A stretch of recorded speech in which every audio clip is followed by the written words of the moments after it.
High school या शाळेतील 10वी क चे विद्यार्थिनी आहोत. आम्ही ऑब्जेक्ट डिटेक्टर म्हणून एक रोबोट बनवला आहे. त्याबद्दल आम्ही काही माहिती सांगतो. या ऑब्जेक्ट डिटेक्टरमध्ये पहिले तर 9 वॅटची बॅटरी यूज झाली आहे, मग मोटर यूज झाले आणि विविध प्रकारचे गॅजेट्स यूज झाले, जसे की IR सेन्सर.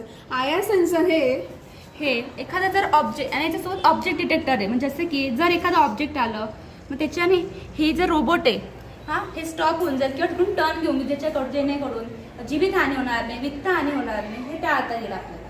आपण याचा उपयोग गाड्यांमध्ये करू शकतो.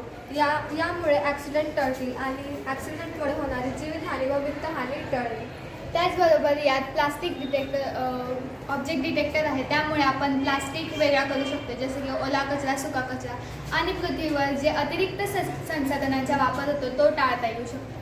तसेच डोंगरावर जिथं बांधकामचे काम चालू असतं तेव्हा तिथं अपघात, जीवितहानी आणि अशा वस्तू याच्यामध्ये असं सेन्सर लावलं गेलं आहे, त्याच्यामुळे ते टळू शकतं. विषारी पदार्थ डिटेक्ट करून ज्या ठिकाणी मनुष्य जाऊ शकत नाही अशा ठिकाणी ते विषारी पदार्थ वेगळे करून पृथ्वीवरील पाण्याचे आणि जमिनीचे प्रदूषण टाळता येऊ शकते. त्याचबरोबर याच्याने आपण अनेक प्रकारचे विस्फोटे, न्यूक्लिअर वेपन्स डिटेक्ट करू शकतो, ज्याच्याने न्यूक्लिअर वेपन्समुळे होणारी हानी आपण टाळू शकतो.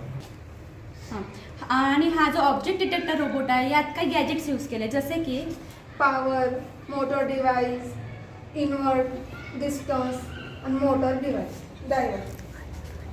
आणि यात 9 वॅटची बॅटरीज, 2 मोटर्स आणि सोबतच ऑब्जेक्ट डिटेक्टर म्हणजे IR सेन्सर.